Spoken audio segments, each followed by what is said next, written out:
Hi guys, it's Amy from Nail Polish Baby 90 and welcome to today's video. Today I'm here with a tag video and it's the "You might be a nail polish fanatic if" tag. I was tagged to do this by Lisa, so I will link Lisa's channel down below. This is a bit of a different tag. It's actually like questions and then they use like a scoring system. You know those like questionnaires you used to do in magazines, and if you score over a certain amount of marks you are deemed a nail polish fanatic. I don't need to take this. I know I'm going to be a nail polish fanatic, but let's just see how many of the questions I get answered anyway.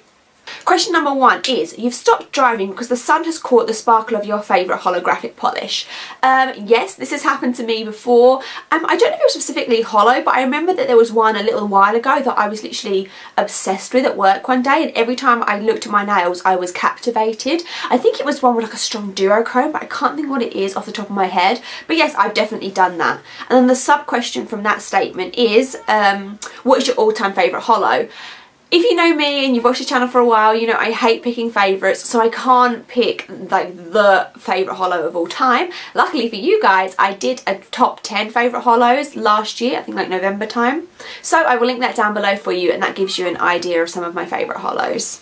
Question 2 is, you know the following terms: holo, squoval, 3-3 and blurple. Yes, definitely know those terms, not that I probably use them correctly at all times. If you're new to like nail polish community and describing nail polishes and you don't understand all the terms, there's actually a really great video that Jess did and I will link that down below, and it was called the Nail Polish Dictionary, and she explains most of those terms like really simply and nicely for everybody, so I'll link that down below in case you guys don't know them all.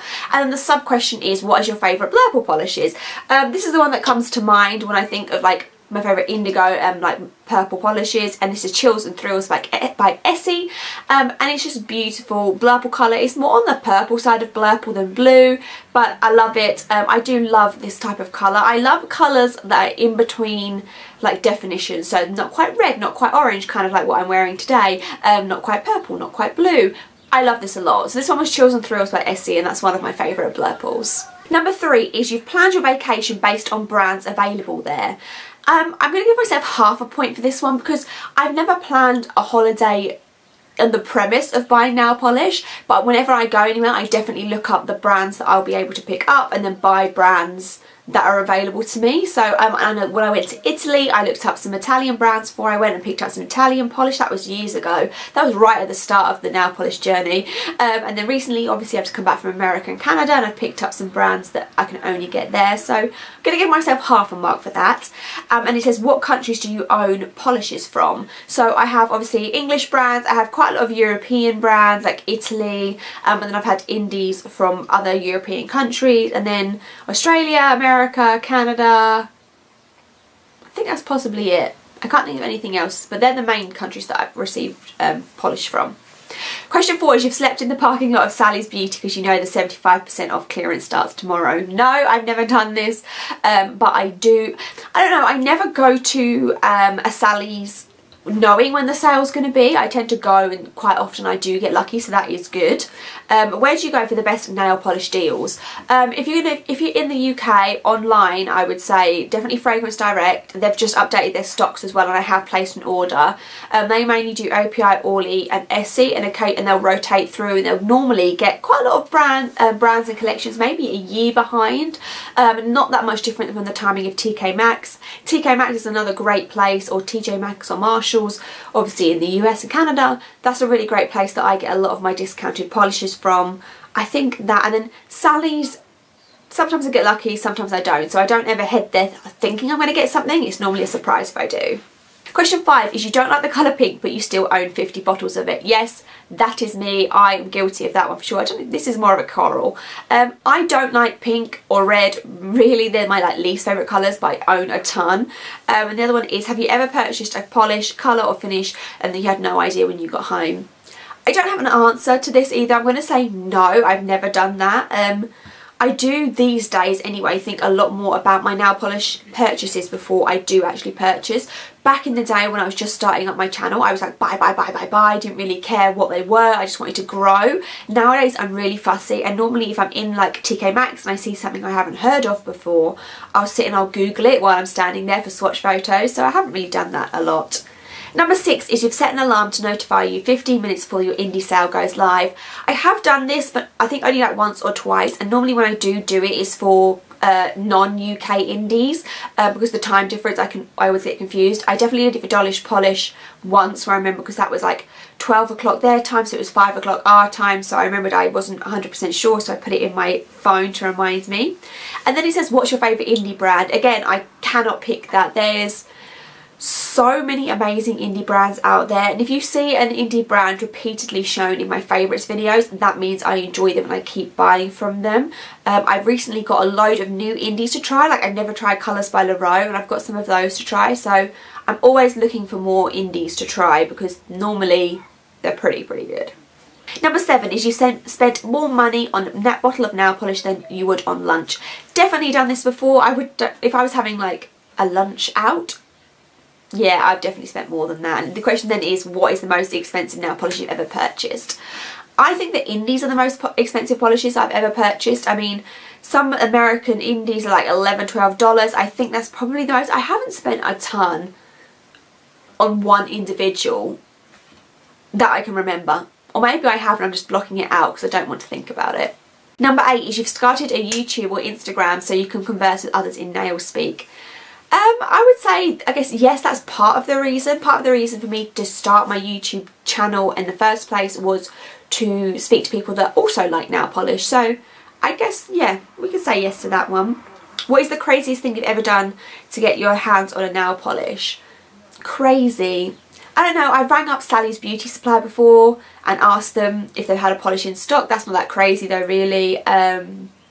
I've ordered polishes to Jess's house multiple times and then she ships them to me if they won't ship directly to me, if some brands don't ship across the pond. I don't think I've done anything that crazy really.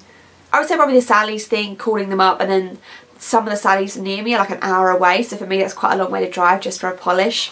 I'm really lame. Maybe I'm not that much of a nail polish fanatic after all. Number 9 is you're on a first name basis with the drugstore sales clerk in a 20-mile radius. No. On purpose, I try to keep my nail polish addiction under the radar. So even in my local Sally's, whenever I buy them, I don't really make conversation. I don't want people to know. I don't want to be known as that girl. Not for a bad reason at all, just like self-consciously. I don't want, when I go in, them to be looking at how much I'm buying, but and I don't tend to buy a lot of drugstore nail polish really.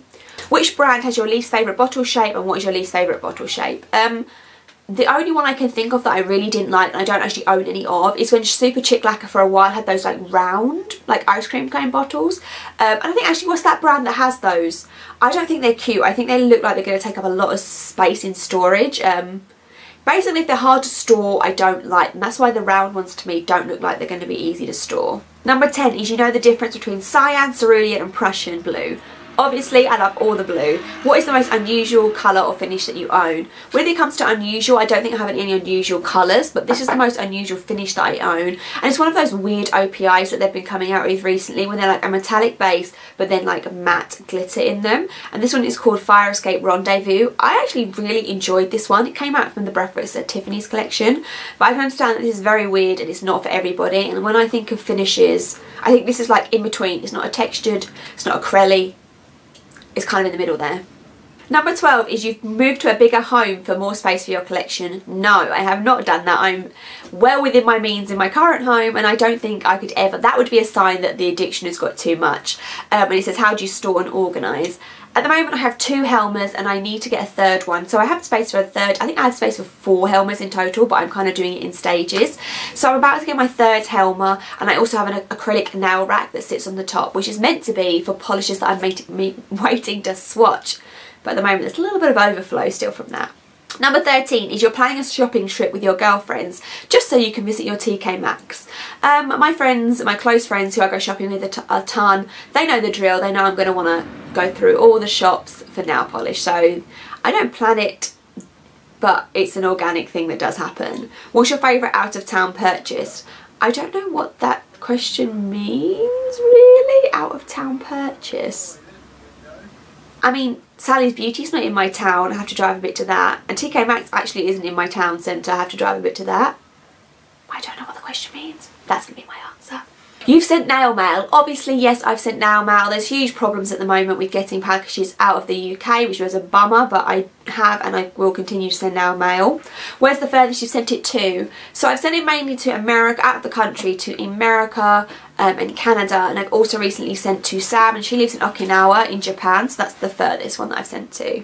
Question 15 is you've named a pet Zoya or Essie? No.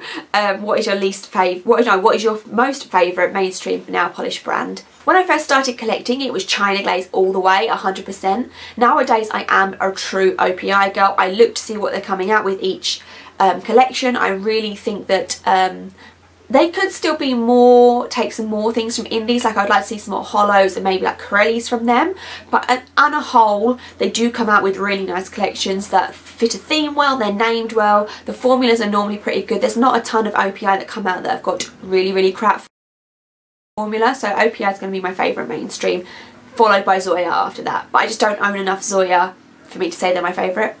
So those are the questions. I scored 10.5 out of 15, which firmly puts me into the category of you are a nail polish fanatic, welcome to the lonely bin, which obviously that was an obvious outcome, but this has been really fun to talk through some questions and just a little bit more about polish.